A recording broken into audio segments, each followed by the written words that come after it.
Hello everyone, आप देख रहे हैं rank plus the learning app और मैं हूं चंदन सर। डियर साथियों, आज हम लोग स्टार्ट करने जा रहे हैं लैब एमसीक्यू सीरीज का पार्ट 38। अभी जो हम लोग एमसीक्यू सीरीज एक्सप्लेन कर रहे हैं वो एक्सप्लेन कर रहे हैं पीवाईक्यूज। क्या एक्सप्लेन कर रहे हैं सर? पीवाईक्यूज एक्सप्लेन कर रहे हैं। ओ पीवाईक्यूज का मतलब क्या होता है? प्रीवियस ईयर क्वेश्चंस, जो कि आरआरबी का एग्जाम हुआ था 2019 में। लैब असिस्टेंट का एग्जाम हुआ था ग्रेड सेकंड, उसका हम लोग पीवाईक्यूज एक्सप्लेन कर रहे हैं। पिछले क्लास में जो मैंने एक्सप्लेन किया था क्वेश्चन नंबर 1 to 15 एक्सप्लेन किया था। आज हम लोग क्वेश्चन नंबर 16 से कंटिन्यू करेंगे। कहां से कंटिन्यू करेंगे सर? 16 से हम लोग कंटिन्यू करने जा रहे हैं। अब देखते हैं। आप देखो, एक चीज और मैं बताना चाहूंगा कि जो अभी एमसीक्यू एक्सप्लेन कर रहा हूं पीवाईक्यूज का, इसमें non technical as well as technical दोनों के दोनों जो क्वेश्चंस है दोनों मैं आपको एक्सप्लेन कर रहा हूं। तो टेक्निकल नॉन टेक्निकल दोनों इसमें अवेलेबल है, दोनों को हम लोग पढ़ रहे हैं। ठीक है। अब एक क्वेश्चन लैब असिस्टेंट का, इसका मतलब ये नहीं कि एक क्वेश्चन जो है वो टेक्नीशियन में नहीं पूछ सकता है, सुपरिटेंडेंट में नहीं पूछ सकता है ना। सारे के सारे क्वेश्चन शेयरेबल होते हैं। ठीक है, चलिए स्टार्ट करते हैं आज का क्वेश्चन।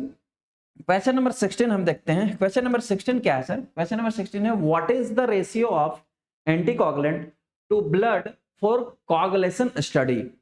जमावट अध्ययन के लिए रक्त में थक्का रोधी का अनुपात क्या होता है?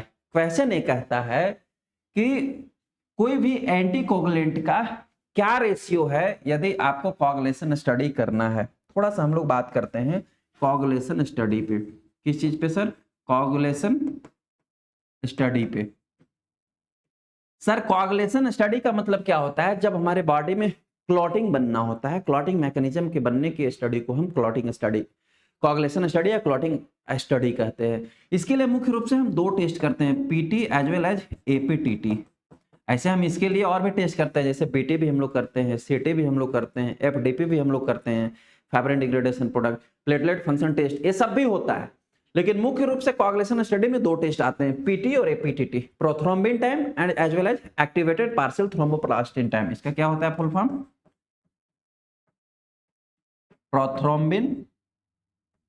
Prothrombin time as well as APTT का फुल फॉर्म क्या होता है? Activated partial thromboplastin time. ये होता है पीटी और एपीटीटी का फुल फॉर्म। एपीटीटी और पीटी दोनों के दोनों टेस्ट जो है कोगुलेशन स्टडी के लिए किए जाते हैं। आपको ऐसे नहीं पूछ रहा है कि जो अगर यदि ये स्टडी आपको करना है, यानी पीटी और एपीटीटी टेस्ट करना है, तो फिर आप कौन सा एंटीकोगुलेंट जो है वो यूज कीजिएगा। जाहिर सी बात है, कोगुलेशन स्टडी के लिए या पीटी या एपीटीटी के लिए जो एंटीकोगुलेंट यूज किया जाता है उस एंटीकोगुलेंट का नाम है ट्राइसोडियम सिट्रेट। क्या बोलते हैं सर उसे हम लोग? Try sodium citrate.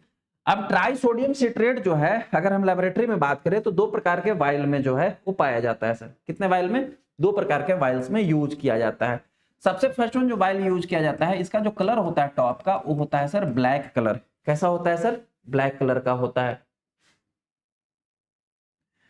किस कलर का होता है? ब्लैक कलर का। और दूसरा जो यूज किया जाता है वो होता है स्काई ब्लू कलर का। कैसा होता है? स्काई ब्लू कलर का होता है, जो कि आपको पिक में यहां पर दिख भी रहा होगा।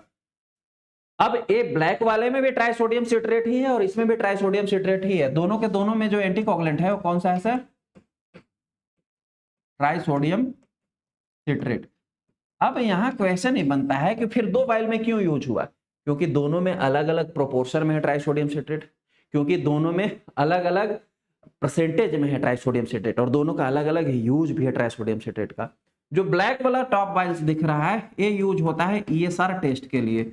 किसके लिए सर? एरिथ्रोसाइट सेडिमेंटेशन स्टडी के लिए। और ये जो है, जो स्काई ब्लू कलर का है, ये यूज होता है कोगुलेशन स्टडी के लिए। किसके लिए? कोगुलेशन स्टडी के लिए। और कोगुलेशन स्टडी में टेस्ट कौन से आ रहे हैं sir? PT as well as APTT. ये दो टेस्ट परफॉर्म किए जाते हैं।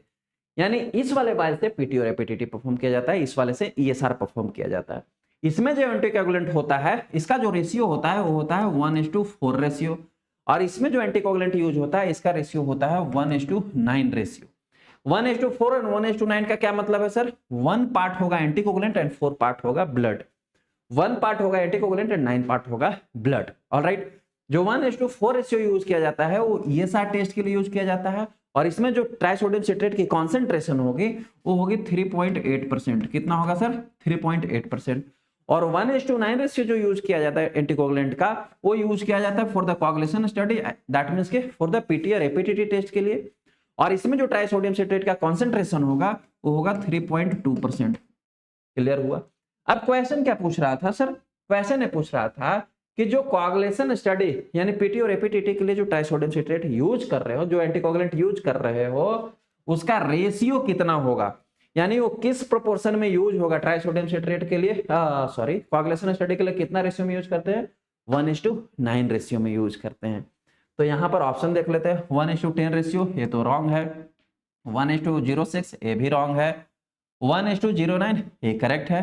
1:04, ये रॉन्ग है। 1:04 किसके लिए sir? It is use for the ESR, erythrocyte sedimentation rate, and it is use for the PT as well as APTT। इसलिए इस क्वेश्चन का करेक्ट आंसर है ऑप्शन नंबर सी। आई बात समझ में? होप सो समझ में आया होगा। क्वेश्चन नंबर 17 देखते हैं सर। 17 क्या है? Which of the following is use for the fumigation in microbiology laboratory? निम्नलिखित में से किसका उपयोग सूक्ष्म जीव विज्ञान प्रयोगशाला में धूमन के लिए किया जाता है?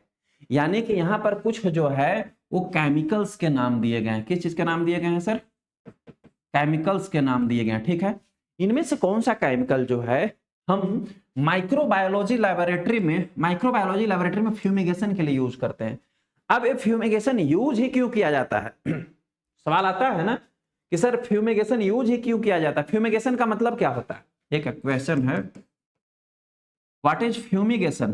फ्यूमिगेशन का मतलब है कि आप फॉग बनाइए, जैसे फ्रैग्रेंट आप यूज करते हो, इस प्रकार से मारते हो, उससे फॉग निकलता है। उस फॉग को यदि हम छिड़काव कर रहे हैं, दैट इज द फ्यूमिगेशन। यानी कि हम फ्यूमिगेशन क्यों यूज करेंगे सर लेबोरेटरी में? हम फ्यूमिगेशन यूज करते हैं फॉर द स्टेरिलाइजेशन। किस लिए सर? स्टेरिलाइजेशन। स्टेरिलाइजेशन आपको बैक्टीरियोलॉजी टॉपिक में पढ़ाया जाएगा। स्टेरिलाइजेशन 2.0 में पढ़ाया भी गया है। स्टेरिलाइजेशन का मतलब क्या होता है सर? स्टेरिलाइजेशन का मतलब होता है कि जब किसी भी सरफेस, आर्टिकल या इन्वायरमेंट से हम बैक्टीरिया या माइक्रोब्स को फ्री फॉर्म कर रहे हो, यानी वहां से हम उनको हटाना चाह रहे हैं। अब कोई भी माइक्रोबायोलॉजी लेबोरेटरी है, कोई ओटी है, कोई वार्ड, सर्जिकल वार्ड है ना, या नॉर्मल पेशेंट वार्ड है, अगर वहां पर ऑलरेडी माइक्रो ऑर्गेनिज्म रह जाएगा, चाहे बैक्टीरिया हो, वायरस हो, पैरासाइट हो, तो सर हमारे पास पेशेंट आया ट्रीटमेंट के लिए और उसको इन्फेक्शन हो जाएगा। हमारे पास पेशेंट किसके लिए आया सर? हमारे पास पेशेंट आया है फॉर द बेस्ट ट्रीटमेंट, कि वो यदि जो बीमार है उसकी बीमारी हम ठीक करें। सपोज दैट हम ओटी में गए, हमारा ओटी का जो इन्वायरमेंट था उसमें लॉट ऑफ बैक्टीरिया है। हम जैसे ही किसी का ऑपरेशन के लिए पेट फाड़े, या जिस चीज का ऑपरेशन था, हाथ का था, जिस चीज का, वो बैक्टीरिया उसके इंटरनल बॉडी में चले जाएंगे। फिर क्या होगा सर? फिर और इन्फेक्शन बढ़ जाएगा। तो इसीलिए कोई भी सर्जिकल प्रोसीजर हो, कोई भी माइक्रोबायोलॉजिकल टेस्ट परफॉर्म करना हो, इन सबको परफॉर्म करने से पहले हमें पूरी की पूरी जिस सरफेस पे हम टेस्ट लगाने जा रहे हैं, वो उसका पूरा इन्वायरमेंट, वो जिस इक्विपमेंट को हम यूज करें टेस्ट के लिए, वो सबको जो है हमें स्टेलाइज करना होता है। तो अब सभी प्रकार के स्टेलाइजेशन के अलग अलग मेथड यूज किए जाते हैं। अभी मैं आपको स्टेलाइजेशन में पढ़ाऊंगा कि फिजिकल स्टेलाइजेशन होते हैं, केमिकल स्टेलाइजेशन होते हैं, और इनफैक्ट सभी चीजों के लिए अलग अलग टाइप्स के स्टेरिलाइजेशन यूज भी किए जाते हैं। जिस प्रकार का आपको इक्विपमेंट को स्टेरिलाइज करना है, उस प्रकार से आप उसको यूज करेंगे। लेकिन अब यहाँ पे सवाल आता है कि सर पूरा के पूरा हमारे माइक्रोबायोलॉजी लेबोरेटरी है जहां हम कल्चर लगा रहे हैं, ठीक है। सपोज दैट माइक्रोबायोलॉजी लेबोरेटरी के एयर में अगर माइक्रोब्स आ गया और हम कल्चर लगाने के लिए जैसे ही प्लेट ओपन किए, वो वाला हमारा सैंपल में भले नहीं था माइक्रो ऑर्गेनिज्म, लेकिन एयर वाला उस पर आ गया, तो ग्रोथ आ जाएगा कि नहीं? आ जाएगा, और फॉल्स रिपोर्ट चला जाएगा। तो हम एयर को कैसे स्टेलाइज कर सकते हैं? जैसे मुझे जो है स्टेलाइज करना है सीजर को, मुझे स्टेलाइज करना है किसी केमिकल को, मुझे स्टेलाइज करना है टॉवेल को, मुझे स्टेलाइज करना है गाउस को, मुझे स्टेलाइज करना है कॉटन स्वैब को। हम ऑटोक्लेव यूज कर लिए बढ़िया से, ऑटोक्लेव जो है एक बंद चैम्बर में हम डाल दिए, टेम्परेचर दिए, हो जाएगा। लेकिन इस पूरी के पूरी इन्वायरमेंट को कैसे, पूरा तो नहीं लेकिन एक रूम के इन्वायरमेंट को कैसे स्टेलाइज करेंगे, एयर को कैसे करेंगे? उसके लिए हमें यूज करना होता है फ्यूमिगेशन। क्या करते हैं सर? फ्यूमिगेशन। हम जो है केमिकल का फॉग बनाते हैं और उसका छिड़काव कर देते हैं पूरी की पूरी इन्वायरमेंट में। जैसे जैसे कि ऑपरेशन थिएटर को आप कर सकते हो, सर्जिकल वार्ड को कर सकते हो, पेशेंट वार्ड को, जैसे जैसे पेशेंट वार्ड को कर सकते हो, ये जो है सर्जिकल वार्ड हो गया। जैसे जैसे कि लेबोरेटरी को कर सकते हो, लेबोरेटरी को कर सकते हो। इन सभी जगह को यदि आपको स्टरलाइज करना है तो आप फ्यूमिगेशन करेंगे, छिड़काव कर देंगे गैस का, केमिकल का गैस बनाएंगे और गैस का छिड़काव कर देंगे। और इस केमिकल स्टेलाइजेशन में छिड़काव के लिए, फ्यूमिगेशन के लिए हम लोग formaldehyde gas, ethylene oxide gas और एक और यूज करते हैं बीपीएल। हम लोग फ्यूमिगेशन के लिए 3 प्रकार के गैस को यूज करते हैं। सबसे फर्स्ट में यूज करते हैं फॉर्मल्डिहाइड, फॉर्मल्डिहाइड। सेकंड वन हम यूज करते हैं इथाइलिन ऑक्साइड, इथाइलिन ऑक्साइड, जिसको बोला जाता है ETO। क्या बोला जाता है सर? ETO। और थर्ड वन यूज किया जाता है बीटा प्रोपियोलैक्टोन, बीटा प्रोपियोलैक्टोन, जिसको हम शॉर्ट में बोलते हैं BPL। 3 प्रकार के जो है वो गैसेस यूज किए जाते हैं फॉर द स्टेरिलाइजेशन। स्टेरिलाइजेशन किसके लिए सर? इन सभी चीजों के लिए, ओटी के लिए, वार्ड के लिए, लेबोरेटरी के लिए। जो फॉर्मल्डिहाइड गैस होता है सर, किस फॉर्म में इसको हम यूज कर रहे हैं? लिक्विड फॉर्म में नहीं, गैस फॉर्म में यूज कर रहे हैं। फॉर्मल्डिहाइड गैस जो यूज होता है, इसका जब हम छिड़काव करते हैं कहीं ओटी या लेबोरेटरी में, तो आपको छिड़काव करके लगभग 48 आवर्स सॉरी 48 घंटे के लिए जो उसका डोर बंद कर दीजिए, क्योंकि वो टॉक्सिक है। आप जैसे अगर तुरंत छिड़काव करके तुरंत जाएंगे तो आपके आंख वाँख सब जलन देने लगेगा, इरिटेशन होने लगेगा। हिस्टो में देखा आपने फॉर्मल्डिहाइड से कैसे होता है इरिटेशन। 48 घंटे में जितने सारे भी होंगे सर आपके माइक्रोब्स उस एयर में, सबके सब डिस्ट्रॉय हो जाएंगे, मर जाएंगे। फॉर्मल्डिहाइड गैस का छिड़काव जो है वो हम लोग ओटी के लिए करते हैं, वो हम लोग वार्ड के लिए करते हैं, एज वेल एज हम लोग लेबोरेटरीज को स्टेलाइज करने के लिए भी करते हैं। इन सभी जगहों के लिए हम लोग इसको यूज करते हैं। सेकेंड वन आता है ETO, ethylene ethylene ethylene ethylene oxide, ETO जिसको हम लोग बोलते हैं। ETO जो होता है ना, थोड़ा टॉक्सिक होता है और हाईली पेनिट्रेटेड होता है। तो इसको जो है वो हम लोग अपने एयर के कंटामिनेशन को स्टेलाइज करने के लिए नहीं यूज करते। ETO को जो यूज किया जाता है for the sterilisation of the, for the sterilise, ETO को यूज किया जाता है। कौन इतना कॉल करता है यार? मोबाइल ऑफ कर दो, डिस्टर्ब कर देते हो ये लोग। ETO को यूज किया जाता है, इथाइलिन ऑक्साइड को यूज किया जाता है जैसे कि प्लास्टिक्स, मैं कलर चेंज कर देता हूं आप लोगों को अच्छे से दिखेगा। यूज किया जाता है जैसे कि प्लास्टिक्स एंड रबर्स के अगर कोई आर्टिकल्स बने हुए हैं, उनको स्टेलाइज करने के लिए। जैसे कि कोई, यदि कोई लंग्स या हार्ट की मशीन है उसको स्टेलाइज करने के लिए, या कोई पैकेज्ड मेडिकल इक्विपमेंट है उसको स्टेलाइज करने के लिए। वार्ड लेबोरेटरीज या ओटी ये सब के लिए नहीं, क्योंकि ये थोड़ा टॉक्सिक होता है, हाईली पेनिट्रेटेड होता है। ठीक है। थर्ड वन आता है बीटा प्रोपियोलैक्टोन जो है BPL। ये भी हम लोग किस फॉर्म में यूज कर रहे हैं सर? गैस फॉर्म में ही। BPL जो है, बीटा प्रोपियोलैक्टोन जो है, it is a condensation product.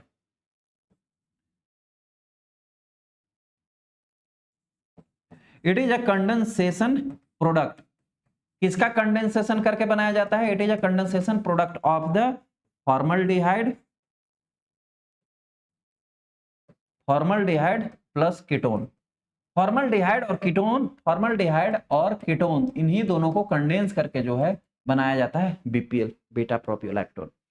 और बीटा प्रोपियोलैक्टोन को, क्योंकि ये भी जो है इसके कंपेयर में हालांकि ये ज्यादा इफेक्टिव होता है, लेकिन बीटा प्रोपियोलैक्टोन जो है वो थोड़ा ज्यादा टॉक्सिक भी होता है compare to the formaldehyde gas.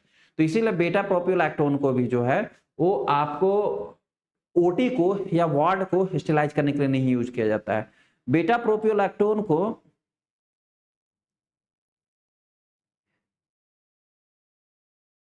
Use किया जाता है for the inactivation of the vaccine, inactivation of vaccine. हालांकि फॉर्मल्डिहाइड को भी वैक्सीन की इनएक्टिवेशन के लिए यूज किया जाता है। आप समझ रहे हो इनएक्टिवेशन ऑफ वैक्सीन? जैसे मैंने बताया था आपको कि वैक्सीन 3 प्रकार के होते हैं, लाइव होता है, किल्ड होता है और सब यूनिट होता है, ठीक है। तो किल्ड वैक्सीन होता है, उसमें वायरस या बैक्टीरिया को मारा जाता है। तो मारा कैसे जाता है सर? इन्हीं केमिकल स्टेलाइजेशन से, या तो फॉर्मल्डिहाइड से भी आप उसको इनएक्टिव किया जाता है, या बेटा प्रोपियोलैक्टोन से भी इनएक्टिव किया जाता है, और उनको इनएक्टिव करके यानी कि वैक्सीन को स्टेलाइजेशन के लिए यूज कर रहे हैं बीपीए, बेटा प्रोपियोलैक्टोन। क्लियर हो गया सर इन तीनों का यूज। फोर्थ वन यहाँ पर एक और ऑप्शन दिया गया है, फिनॉल्स। सर फिनॉल का जो यूज है, फिनॉल का जो यूज है वो कई प्रकार के सॉप, साबुन को बनाने में यूज किया जाता है, या इसके कुछ डेरिवेटिव्स को बना करके वुंड के ट्रीटमेंट, वुंड मतलब आपको जो घाव होता है उसके ट्रीटमेंट में यूज किया जाता है। इसके डेरिवेटिव्स, फिनॉल्स के डेरिवेटिव्स जैसे कि क्लोरहेक्सिडोन, क्लोरहेक्सिडीन। ये क्लोरहेक्सिडीन क्या है सर? आपने देखा होगा ऑइंटमेंट, जो घाव का वुंड का ऑइंटमेंट आप लेंगे ना, जख्म का ऑइंटमेंट लेंगे, उसमें क्लोरहेक्सिडीन मिक्स रहता है। वो क्लोरहेक्सिडीन जो है वो फिनॉल का ही डेरिवेटिव प्रोडक्ट है। वो किस लिए यूज किया जा रहा है? घाव के ट्रीटमेंट में, ठीक। कार्बन डाइऑक्साइड जो है ये तो सर पॉल्यूटेंट प्रोडक्ट है, इसको हम लोग स्टेलाइजेशन में नहीं यूज करते। आप समझ में आ गया कि फिनॉल्स किसके लिए यूज कर रहे हैं? वुंड के ट्रीटमेंट में या साबुन वगैरह बनाने में, ठीक है। ईटीओ किसके लिए यूज कर रहे हैं सर? ईटीओ किसके लिए यूज कर रहा है? इथिलीन डाइऑक्साइड किसके लिए यूज किया जा रहा है सर? जैसे कि रबड़ या प्लास्टिक के बने हुए आर्टिकल्स, या कोई लंग्स का मशीन है, कोई हार्ट का मशीन है, इन सबको स्टेलाइज करने के लिए, या कोई पैकेज में बंद है कोई इक्विपमेंट, उसको स्टेलाइज करने के लिए। और फॉर्मल्डिहाइड किसके लिए यूज किया जा रहा है सर? वार्ड के लिए, ओटी के लिए, या सर्जिकल वार्ड हो, पेशेंट वार्ड हो, लेबोरेटरीज हो, इन सब के लिए। क्वेश्चन ये पूछा था कि which of the following is used for the fumigation of the medical biology microbiology laboratory. Microbiology laboratory को फ्यूमिगेशन के लिए कौन सा यूज करेंगे? कौन सा यूज करेंगे सर? आंसर मिल गया, फॉर्मल्डिहाइड। तो इस क्वेश्चन का करेक्ट आंसर है ऑप्शन नंबर ए। क्लियर हुआ? Okay. Question number second, question number 18 देखते हैं। Which one of the following gives colour to the faeces. निम्नलिखित में से कौन सा मल को रंग देता है? जो हम लोग फेसेस, स्टूल पास आउट होता है, स्टूल का जो कलर फॉर्मेशन होता है वो किस कारण होता है? मैं आपको एक इसमें पढ़ाया था यूरिन एग्जामिनेशन में भी, और लिवर फंक्शन टेस्ट में, बिलिरुबिन के मेटाबॉलिज्म में भी। जब सर बाइल पिगमेंट का मेटाबॉलिज्म होता है इंटेस्टाइन में, तो उनमें से मोस्ट ऑफ बाइल पिगमेंट जो है वो डाइजेशन जब होता है, एब्जॉर्ब, बिलिरुबिन का जब डाइजेशन होता है इंटेस्टाइन में, तो मोस्ट ऑफ बिलिरुबिन जो है एब्जॉर्ब होकर के आपके ब्लड सर्कुलेशन में चला जाता है। कहाँ चला जाता है सर? ब्लड सर्कुलेशन में, ठीक। और वो ब्लड सर्कुलेशन में बिलिरुबिन जाकर के फिर जाता है किडनी पे। कहाँ जाता है सर? किडनी पे। और किडनी पे फिल्ट्रेट होकर यूरिन के साथ मिक्स होता है, और यूरिन के साथ बिलिरुबिन जो है वो मिक्स हो जाता है, और फिर बना देता है यूरोबिलिनोजन। क्या बना देता है? यूरोबिलिनोजन। और वो एक्सक्रीट किसके थ्रू होता है सर? यूरिन के थ्रू। 90% जो है, सॉरी 10% जो है भाई, आज ना कॉल तो मुझे लग रहा है आज मैं प्राइम मिनिस्टर हो गया हूं, इतने कॉल आ रहे हैं। 10% जो है, मैं शायद फ्रैक्शनेट में भूल रहा हूं, हाँ ठीक है। 10% बिलिरुबिन जो है, 10 या 90 यार, मैं थोड़ा प्रोपोर्शन भूल रहा हूँ, इस प्रोपोर्शन को अभी किसी और ही क्लास में बताएंगे, गलत नहीं बताऊंगा। जो यूरोबिलिनोजन एब्जॉर्ब हुआ है यूरिन इंटेस्टाइन के थ्रू, जो यूरिन से एक्सक्रीट हुआ, उस बिलिरुबिन को हम क्या बोलते हैं सर? यूरोबिलिनोजन बोलते हैं। अब क्योंकि डाइजेशन कहाँ परफॉर्म हो रहा था सर? इंटेस्टाइन में, तो उसमें से मोस्ट ऑफ बिलिरुबिन जो है डाइजेस्ट होकर के हमारे फूड वैक्यूल्स के साथ मिक्स होते हैं, ठीक। और फूड वैक्यूल के साथ मिक्स होकर के स्टूल के थ्रू जो है वो क्या होते हैं सर? पास आउट होते हैं। हाँ, 90% जो है स्टूल के थ्रू ही पास आउट होते हैं, 10% जो है वो यूरिन के थ्रू पास आउट होता है। तो स्टूल में जो मिक्स होकर के स्टूल के थ्रू जो बाहर बिलिरुबिन निकला है, उस बिलिरुबिन को हम बोलते हैं स्टेरकोबिलिनोजन। क्या बोलते हैं? स्टेरकोबिलिनोजन। क्या बोला जाता है? स्टेरकोबिलिनोजन। मतलब स्टूल में जो निकलेगा स्टेरकोबिलिनोजन, और यूरिन में जो निकलेगा उसको यूरोबिलिनोजन। तो पूछ ए रहा है, और उसी के कारण जो है स्टूल का कलर होता है, इस स्टूल का कलर जो है ब्राउनिश या येलोइश आपको दिखता है। यूरिन का कलर येलो क्यों दिख रहा है? क्योंकि उसमें यूरोबिलिनोजन है। स्टूल का कलर ब्राउनिश या येलोइश क्यों दिख रहा है? क्योंकि उसमें स्टेरकोबिलिनोजन है। वो स्टेरकोबिलिनोजन जैसे ही बाहर पास आउट होता है, ऑक्सीजन के कांटेक्ट में आता है, तो उसका ऑक्सीडेशन हो जाता है और येलो से ब्राउन हो जाता है। आप देखना जब स्टूल पास आउट होगा उसमें येलो कलर का रहेगा, कुछ देर बाद 10 मिनट 5 मिनट या आधे घंटे बाद जो है ब्राउन कलर का हो जाएगा। क्यों? क्योंकि वो स्टेरकोबिलिनोजन ऑक्सीडाइज हो गया in the presence of the oxygen. ठीक, तो स्टूल का कलर किस कारण से होता है? यूरोबिलिनोजन के कारण। यूरोबिलिनोजन जो है वो यूरिन में पाया जाता है सर। ठीक, स्केटॉल के कारण। स्केटॉल जो है वो रॉन्ग आंसर है। स्केटॉल जो है यूज किया जाता है, ये भी जो है एक केमिकल सब्सटेंस है। स्केटॉल यूज किया जाता है गुरु, जैसे आप फ्रैग्रेंट वगैरह यूज करते हो ना, तो फ्रैग्रेंट में यूज किया जाता है। किसमें सर? फ्रैग्रेंट्स में यूज किया जाता है। ठीक है, उसके फ्लेवर देने के लिए, फ्रैग्रेंट्स का फ्लेवर देने के लिए, या आइसक्रीम का फ्लेवर देने के लिए, आइसक्रीम का फ्लेवर देने के लिए, इन सब में जो है स्केटॉल को यूज किया जाता है। इंडोल तो एक बायोकेमिकल टेस्ट है सर, ये कलर नहीं दे रहा है। और स्टेरकोबिलिनोजन जो है यही आपको स्टूल में पास आउट होता है, जो कि स्टूल का कलर देने का काम करता है। पहले स्टूल जो है वो येलो कलर का होता है, और जैसे ही वो O2 के कांटेक्ट में आएगा फिर जो है वो ब्राउन कलर का हो जाएगा। ठीक है, वो ब्राउन कलर का हो जाएगा। यानी इस क्वेश्चन का करेक्ट आंसर है ऑप्शन नंबर डी। क्लियर है सर? क्वेश्चन नंबर 19 देखते हैं। What is the media used for the primary plating to culture enteric organism? Enteric organism का, इंटेरिक ऑर्गेनिज्म किसको बोलते हैं सर? इंटेरिक का मतलब क्या होता है? इंटेस्टाइन, यानी वैसा माइक्रो ऑर्गेनिज्म जो आपके इंटेस्टाइन में इंफेक्शन क्रिएट करता है। तो आंतरीय जीवों को, आंतरीय जीवो मतलब इंटेस्टाइन के माइक्रो ऑर्गेनिज्म को संवर्धन के लिए, संवर्धन मतलब ग्रो करवाने के लिए, प्राथमिक प्लेटिंग के लिए किस मीडिया का उपयोग करते हैं? यानी कोई भी इंटेस्टाइनल इंफेक्शन, इंटेस्टाइन में अगर कोई माइक्रो ऑर्गेनिज्म यदि इंफेक्शन क्रिएट करता है, तो इंटेस्टाइनल माइक्रो ऑर्गेनिज्म को ग्रो करवाने के लिए हम लोग प्राइमरी प्लेटिंग में कौन सा कल्चर मीडिया यूज करेंगे? इंटेस्टाइन में जैसे कि साल्मोनेला आपको इन्फेक्शन क्रिएट करता है। ठीक है, जैसे कि इकोलाई इन्फेक्शन क्रिएट करता है। ये सभी कहाँ इन्फेक्शन क्रिएट करते हैं सर? इंटेस्टाइन में करते हैं। कहाँ करते हैं सर? इंटेस्टाइन में। तो इनको ग्रो करवाने के लिए हम कौन सा मीडिया यूज करते हैं? मैंने आपको कल्चर मीडिया वाले में प्रैक्टिकल एस्पेक्ट और थ्योरेटिकल एस्पेक्ट दोनों बताया कि मोस्ट ऑफ ग्राम पॉजिटिव और यदि ग्राम नेगेटिव बैक्टीरिया हैं तो रूटीन लेबोरेटरी में हम उनको ग्रो करवाने के लिए दो प्रकार के मीडिया यूज करते हैं। कौन से मीडिया यूज करते हैं? फर्स्ट वन यूज करते हैं हम ब्लड अगार। ठीक है, ठीक, और सेकंड वन हम यूज करते हैं मैककोनकी अगार। कौन सा यूज किया जाता है सर? मैकोंकी अगार यूज किया जाता है। चॉकलेट अगार, मैकोंकी अगार को हीट करोगे तब बनेगा। चॉकलेट अगार नहीं यूज करना है रूटीन लेबोरेटरी में। मैकोंकी अगार यस यूज करना है। Cooked meet broth CMB,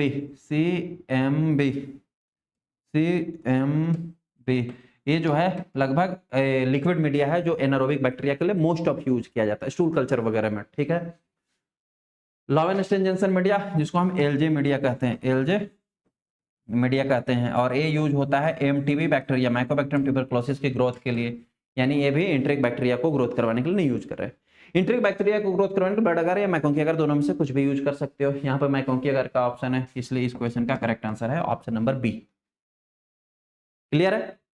question number 20 देखते हैं। ये नॉन टेक्निकल का क्वेश्चन है सर। किसका क्वेश्चन है? नॉन टेक्निकल का क्वेश्चन है। क्वेश्चन है the member of legislative assembly of Delhi are, जो दिल्ली विधानसभा के सदस्य चुने जाते हैं वो किसके थ्रू चुने जाते हैं? मेंबर ऑफ लेजिस्लेटिव असेंबली का मतलब हो गया MLA। दो प्रकार का चुनाव होता है, MLA और MP का। MP मतलब मेंबर ऑफ पार्लियामेंट, जो लोकसभा का चुनाव होता है जिसमें सांसद बनते हैं। ठीक है, और मेंबर ऑफ लेजिस्लेटिव असेंबली जिसको हम MLA बोलते हैं, इसमें क्या बनते हैं सर? इसमें बनते हैं विधायक। क्या बनते हैं सर? विधायक। बोलते हैं ना हमारे चाचा विधायक हैं तो MLA है। ठीक है, तो क्वेश्चन ने पूछ रहा है कि दिल्ली में अगर किसी को विधायक बनना है, दिल्ली में अगर कोई दिल्ली के विधानसभा का सदस्य बनता है, विधानसभा का सदस्य मतलब विधायक बनता है, तो उसको कौन चुनेगा? अभी चुनाव हुआ है दिल्ली में, तो ये तो कॉमन सेंस। देखो नॉन टेक्निकल में बहुत सारे कॉमन सेंस से भी क्वेश्चन सोल्व किए जाते हैं। अभी दिल्ली में विधानसभा का चुनाव हुआ, किसने चुना? मुख्यमंत्री। भाई वहां के पब्लिक ने चुना, वहां के लोग वोट किए तभी तो बना। या MLA कहीं पर भी बनता है तो वहां के लोग उसको वोटिंग करके बनाते हैं। दिल्ली का क्वेश्चन पूछा था तो दिल्ली की हम जानेंगे। Directly elected by the people, yes, वहां के लोग जो हैं वो डायरेक्टली वोट देते हैं और लोग वो विधायक को चुनते हैं। Nominated by the LT governor, मतलब लेफ्टिनेंट गवर्नर जो होते हैं उनके थ्रू चुने जाते हैं। लेफ्टिनेंट गवर्नर नहीं इनको बोलते हैं, एलटी लेफ्टिनेंट गवर्नर ही है ना दिल्ली में, जो ये लेफ्टिनेंट गवर्नर ऐसा कुछ है। गवर्नर वहां के चुनते हैं क्या, एलटी चुनते हैं? तो नहीं सर, गवर्नर सरकार नहीं चुनता, गवर्नर विधायक नहीं चुनते, हालांकि बहुत सारे पावर जो है दिल्ली में एलटी के पास होता है, ठीक है। Nominated by the president, president के द्वारा नॉमिनेट किए जाते हैं? बिल्कुल नहीं सर, प्रेसिडेंट के द्वारा नॉमिनेट नहीं किए जाते हैं, ठीक है। प्रेसिडेंट के द्वारा नॉमिनेशन के लिए कुछ सीट होता है राज्यसभा में। किसके में होता है सर? राज्यसभा में। जैसे सचिन तेंदुलकर हो गए, सचिन तेंदुलकर को राज्यसभा ले जाया गया, वो नॉमिनेटेड सीट के थ्रू गए, उनको प्रेसिडेंट ने नॉमिनेट किया, ठीक, ऑलराइट, वो है राज्यसभा में। Indirectly elected by the members of the parliament, यानी कि जो एमपी हैं, यानी जो सांसद हैं, वो इनडायरेक्टली चुनते हैं दिल्ली के विधायक? बिल्कुल नहीं सर, वो क्यों चुनेंगे? यानी इनमें से तीनों ऑप्शन रॉन्ग है, ऑप्शन नंबर ए जो है इसका करेक्ट आंसर है, दिल्ली के विधायक जो है वहां के लोग चुनते हैं। क्लियर है? क्वेश्चन नंबर 21 देखते हैं, which one of the following is a synthetic die, निम्नलिखित में से कौन सा है कृत्रिम डाई है? सिंथेटिक डाई का मतलब क्या होता है? सिंथेटिक डाई का मतलब क्या होता है? Artificial, artificial colour. ये नीचे कुछ डाई का नाम दिया गया, डाई मतलब कलर। ये टेक्निकल से भी है, नॉन टेक्निकल से भी, दोनों से मान सकते हो, इसमें दोनों मिक्स्ड है। मतलब कि वैसा कलर जो आर्टिफिशियली यहाँ केमिकल से कई सारे चीजों से मिला करके हमने बनाया है, वो है आर्टिफिशियल डाई, सिंथेटिक डाई। और नेचुरल डाई का मतलब जो नेचुरली प्रिपेयर्ड हुआ है, जो यहाँ एग्जिस्ट करता है।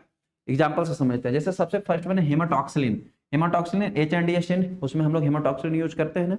ये हेमाटॉक्सिलिन जो होता है, जो ब्लू कलर का आपको दिख रहा है, वो आर्टिफिशियल नहीं है, वो sir लॉगवुड,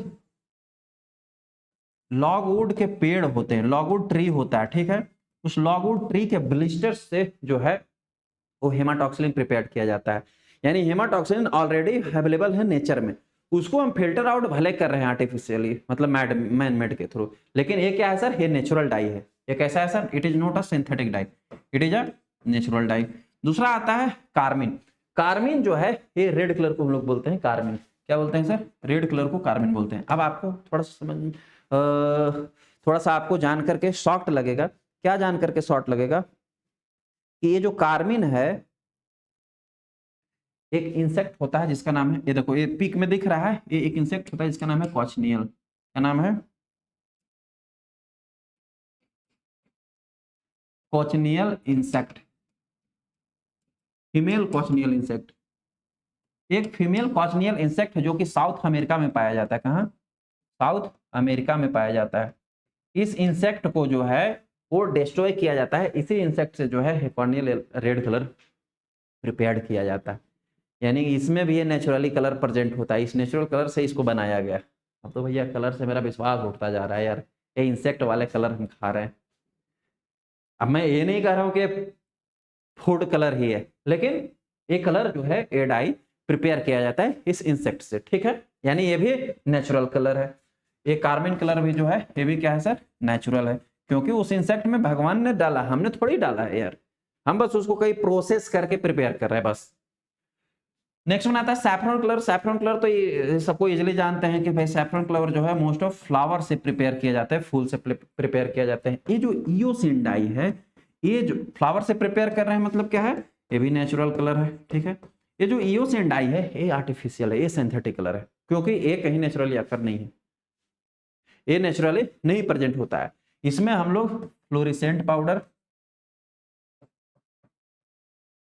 fluorescent powder plus fluorescent powder plus ethanol plus bromine, इन तीन चीजों को हम मिक्स करते हैं और मिक्स करके जो है ईओसिन डाई हम प्रिपेयर करते हैं। यानी तीनों के तीनों केमिकल्स जो है मैनमेड है और उन केमिकल को मिला करके हम ईओसिन कलर प्रोड्यूस करते हैं। यानी कि ईओसिन जो है वो कैसा कलर है sir? It is a artificial colour. कैसा कलर है sir? It is a artificial colour. यानी HND में एक हम नेचुरल कलर यूज करते हैं, एक हम सिंथेटिक डाई यूज करते हैं। तो इस क्वेश्चन का पूछ रहा है कौन सा जो है वो सिंथेटिक डाई है? ईओसिन जो है वो सिंथेटिक डाई है। इस क्वेश्चन का करेक्ट आंसर हो जाएगा option number D. Question number 22 देखते हैं सर। क्वेश्चन नंबर 22 है what are the hepatitis viruses screened in donor blood. निम्नलिखित में से दाता रक्त में कौन सा हेपेटाइटिस वायरस की जांच की जाती है? मतलब यदि किसी ने ब्लड डोनेट किया है, क्या किया सर? ब्लड किसी ने डोनेट करके गया, तो इस डोनेटेड ब्लड में कौन सा हेपेटाइटिस को जो है एग्जामिन करा जाएगा, कौन से हेपेटाइटिस को जो है वो एग्जामिन किया जाएगा prior to the transfusion, transfusion करने से पहले उसमें कौन सा हेपेटाइटिस को एग्जामिन किया जाएगा। सर अब यहां पर हम लोग जानते हैं हेपेटाइटिस जो होते हैं, हेपेटाइटिस जो होता है वो दो कैटेगरी में होता है, एक होता है आरएनए कैटेगरी का हेपेटाइटिस, एक होता है डीएनए कैटेगरी का हेपेटाइटिस। मैं न्यूक्लिक एसिड के बिहाफ पे बता रहा हूँ, ठीक है। डीएनए कैटेगरी में एक ही हेपेटाइटिस होता है जिसको हम लोग बोलते हैं hepatitis B virus, hepatitis B virus जो होता है, यानी हेपेटाइटिस बी जो है वो डीएनए कैटेगरी का वायरस है। रेस्ट ऑफ जितने भी हेपेटाइटिस हैं वो सब आरएनए कैटेगरी के हैं, चाहे हेपेटाइटिस ए वायरस हो, चाहे हेपेटाइटिस ए वायरस हो, चाहे हेपेटाइटिस सी वायरस हो, चाहे हेपेटाइटिस डी वायरस हो, या चाहे हेपेटाइटिस जी वायरस हो। अब आप बोलोगे ए भी हो गया, बी भी हो गया, सी डी जी भी हो गया, एफ कहाँ गया बीच में, ई नहीं हुआ ना, हेपेटाइटिस ई भी होता है भाई, चाहे हेपेटाइटिस ई वायरस हो, चाहे हेपेटाइटिस जी वायरस हो। अब बोलोगे हेपेटाइटिस एफ कहाँ गया, हेपेटाइटिस एफ भी पहले था, लेकिन एफ को बाद में पाया गया कि वो हेपेटाइटिस बी का ही म्यूटेंट पार्ट है, तो उसको हटा दिया गया, रिमूव कर दिया गया, एफ को अब एग्जिस्टेंस नहीं, क्योंकि इसी का म्यूटेंट पार्ट था बी का ही, ठीक है। ये दो होते हैं डीएनए और आरएनए हो हेपेटाइटिस में। अब यहाँ पे सवाल आता है कि कौन सा ऐसा वायरस हेपेटाइटिस है जो हम ब्लड को ट्रांसफ्यूज करने से पहले चेक करेंगे, उस हेपेटाइटिस को चेक करेंगे जो ब्लड के थ्रू स्प्रेड आउट हो सकता है। इनमें ऑप्शन में हेपेटाइटिस ए बी और सी तीनों का जिक्र बहुत धड़ल्ले से है, hepatitis A virus, hepatitis B virus और hepatitis C virus. Hepatitis A virus जो है ये स्प्रेड जो होता है वो एंट्रिक रूट के थ्रू होता है। कैसे होता है सर, मैं क्या बता रहा हूं आपको, मैं आपको ट्रांसमिशन बता रहा हूं कि कैसे ट्रांसमिट हो सकते हैं। एंट्रिक रूट का मतलब क्या होता है, कैसे होता है सर, एंट्रिक रूट के थ्रू होता है। एंट्रिक रूट का मतलब है contaminated food and water orally, via orally, मतलब इंटेस्टाइनल इन्फेक्शन क्रिएट करेगा। यानी हेपेटाइटिस ए वायरस जो है, कभी भी आप कंटामिनेटेड फूड या वाटर खाते हो, कैसा sir, contaminated food and water यदि कंज्यूम करते हो, वैसा फूड या वाटर जिसमें already hepatitis A virus present था, अगर आप उसको कंज्यूम कर लेते हो, आपके इंटेस्टाइन में जाएगा और आपको इन्फेक्शन क्रिएट कर देगा। इसको हम लोग बोलते हैं एंट्रिक रूट। तो हेपेटाइटिस ए जब ब्लड ट्रांसफ्यूजन के थ्रू स्प्रेड ही नहीं हो रहा है, तो हेपेटाइटिस ए को हम ब्लड, किसी भी डोनेटेड ब्लड में हम क्यों चेक करेंगे सर, नहीं करेंगे ना, क्योंकि ब्लड ट्रांसफ्यूजन के थ्रू स्प्रेड ही नहीं होगा। तो हेपेटाइटिस ए वाला ऑप्शन तो है, ए और सी, ए वाला ऑप्शन तो है गलत हो गया, ठीक। हम पहला तो ये ऑब्जर्व कर लिए। हेपेटाइटिस बी वायरस जो है तीन रूट से स्प्रेड आउट होता है, एक होता है पैरेंट्रल रूट, पैरेंट्रल रूट, एक होता है पेरीनेटल रूट और एक होता है सेक्सुअल रूट। हेपेटाइटिस किसी को बी का इन्फेक्शन है, वो सेक्सुअल कांटेक्ट करता है विदाउट एनी कॉन्ट्रासेप्टिव, तो मेल जिस पार्टनर में भी होगा दूसरे पार्टनर में स्प्रेड हो जाएगा बाय द सेक्सुअल। दूसरा आता है पेरीनेटल। पेरीनेटल का मतलब होता है, पेरीनेटल का मतलब होता है from the mother to fetus. कैसे, मदर टू फिटस, किसी कोई मदर है उसको हेपेटाइटिस बी का इन्फेक्शन है, तो हो सकता है ड्यूरिंग द डिलीवरी, जब बच्चा जन्म ले रहा हो, ब्रेस्ट फीडिंग के ड्यूरिंग, या किसी अन्य प्रोसीजर के ड्यूरिंग जो है हेपेटाइटिस बी का इन्फेक्शन जो है मदर से बच्चे तक पहुंच सकता है। इसको हम बोलते हैं पेरीनेटल रूट, ठीक। और एक आता है पैरेंट्रल रूट। पैरेंट्रल रूट का मतलब होता है कि एक्सेप्ट ऑफ एंट्रिक रूट, मतलब कि इंटेस्टाइनल रूट को छोड़ करके किसी और रूट से यदि स्प्रेड आउट होता है उसको हम बोलते हैं पैरेंट्रल रूट। और मेनली जो है ये होता है वाया द इंजेक्शन, जैसे आप ड्रग्स का इंजेक्शन ले रहे हो या ब्लड ट्रांसफ्यूजन कर रहे हो, ब्लड ट्रांसफ्यूजन कर रहे हो, मतलब कि आपको वाया द इंजेक्ट हो रहा है, उसके थ्रू स्प्रेड आउट हो रहा है। यानी ब्लड ट्रांसफ्यूजन के through hepatitis B virus spread हो सकता है। यानी किसी भी ब्लड, किसी भी डोनर ने ब्लड को डोनेट किया है तो उस ब्लड में हम हेपेटाइटिस बी का एग्जामिनेशन करेंगे प्रायर टू द ट्रांसफ्यूजन, किसी में चढ़ाने से पहले, कि कहीं इस ब्लड में हेपेटाइटिस बी तो नहीं है, ताकि कहीं रेसिपिएंट को तो नहीं लग जाएगा।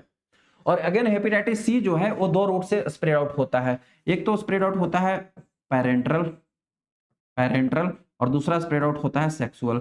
हेपेटाइटिस सी भी जो है सेक्सुअल स्प्रेड आउट हो सकता है, और पैरेंट्रल मतलब ब्लड ट्रांसफ्यूजन के थ्रू भी हो सकता है, ब्लड ट्रांसफ्यूजन के थ्रू भी हो सकता है। यानी हेपेटाइटिस बी और सी जो है ये दोनों के दोनों जो हैं वो ब्लड के थ्रू ट्रांसफ्यूज हो सकते हैं। तो हम हेपेटाइटिस बी और सी को जो है रेसिपिएंट में चढ़ाने से पहले हम एग्जामिनेशन कर लेंगे कि कहीं उस डोनेटेड ब्लड में तो नहीं है। कौन सा ब्लड सर? कौन सा है sir? Hepatitis B virus and hepatitis C virus, इन दोनों को हम एग्जामिनेशन कर लेंगे। तो ऑप्शन है ए और सी। ए तो नहीं कर सकते हैं, सी कर सकते हैं, इसलिए ऑप्शन रॉन्ग होगा। ऑप्शन नंबर बी है ए और बी। ए तो नहीं कर सकते हैं, बी करते हैं, इसलिए ऑप्शन ए भी रॉन्ग होगा। ऑप्शन नंबर सी है B and C, hepatitis B और सी दोनों को चेक करते हैं, इसलिए एब्सोल्यूट करेक्ट आंसर है। ऑप्शन नंबर डी है ए बी सी, यानी बी और सी को तो करते हैं लेकिन ए को नहीं करते हैं, इसलिए ऑप्शन रॉन्ग है। इस क्वेश्चन का करेक्ट आंसर क्या है sir? Option number C. Question number 23 देखते हैं सर। क्वेश्चन नंबर 23 है द फॉरेस्ट, ये भी नॉन टेक्निकल का क्वेश्चन है। किसका है सर? नॉन टेक्निकल का क्वेश्चन है। क्वेश्चन पूछा है कि the forest research institute is situated in which of the following place. One अनुसंधान निम्नलिखित में से किस स्थान पर सिचुएटेड है, निम्नलिखित में से किस स्थान पर स्थित है? फॉरेस्ट रिसर्च इंस्टीट्यूट, जिसको हम FRI बोलते हैं, क्या बोलते हैं सर? फॉरेस्ट रिसर्च इंस्टीट्यूट जो है, इसकी स्थापना सबसे पहले 1878 में हुआ था। बिल्कुल, इसकी स्थापना 1878 में फॉरेस्ट स्कूल के नाम से हुआ था। किस नाम से हुआ था सर? फॉरेस्ट स्कूल के नाम से हुआ था। और इसकी स्थापना जो है वो देहरादून में हुआ था। कहाँ हुआ था सर? देहरादून में हुआ था, जो कि उत्तराखंड में पड़ता है। कहाँ पड़ता है? उत्तराखंड में पड़ता है इन इंडिया। इंडिया में कहाँ पड़ रहा है सर? उत्तराखंड में, और जगह का सिटी का नाम है देहरादून। फॉरेस्ट स्कूल को 1878 में स्थापना किया गया। फिर इस फॉरेस्ट स्कूल का नामकरण किया गया, नाम चेंज किया गया 1906 ईस्वी में। कब? 1906 में। और दिया गया FRI, forest research institute. Forest research institute. और एक फॉरेस्ट रिसर्च इंस्टीट्यूट कहां पर सिचुएटेड है सर? देहरादून में भी सिचुएटेड है। आप ऐसे भी मेंटली देख सकते हो सर, नॉन टेक्निकल का थोड़ा दिमाग से भी हम सॉल्व कर सकते हैं। अगर याद ना भी हो, देहरादून में जंगल फॉरेस्ट तो बहुत होते हैं, यानी फॉरेस्ट मतलब वन होता है, जंगल होता है। तो जंगल को सर रिसर्च करने के लिए वहीं पर इंस्टीट्यूट बनाया जाएगा जहां फॉरेस्ट सबसे ज्यादा होंगे। ऐसा थोड़ा ही नहीं है कि बिहार में बनाया जाएगा, ऐसा थोड़ा नहीं कि यूपी में बनाया जाएगा। उत्तराखंड में, देहरादून में है सर फॉरेस्ट बहुत, वहां बनाया जा सकता है। जोधपुर राजस्थान में पड़ता है, वहां तो फॉरेस्ट है नहीं कि वहां बनाया जा सकता है। जोरहाट, जोरहाट शायद जो है ये आसाम में पड़ता है। कहाँ पड़ता है? आसाम में। मे भी आसाम में भी थोड़ा, आसाम में भी फॉरेस्ट बहुत है, तो यहाँ भी बनाया जा सकता है। ऐसा कंफ्यूजन आएगा अगर हम नहीं जान रहे हैं तो। इलाहाबाद यूपी में पड़ता है, यहाँ तो बनाया नहीं जा सकता। अब इन दोनों में ज्यादा मोर कंफ्यूजन है, क्योंकि दोनों जगह फॉरेस्ट है। लेकिन करेक्ट आंसर कहाँ है सर? आसाम में नहीं, करेक्ट आंसर देहरादून में FRI को बनाया गया है, फॉरेस्ट रिसर्च इंस्टीट्यूट को। और ये ईयर भी याद रखना आप, ठीक है सर। इस क्वेश्चन का करेक्ट आंसर है ऑप्शन नंबर ए।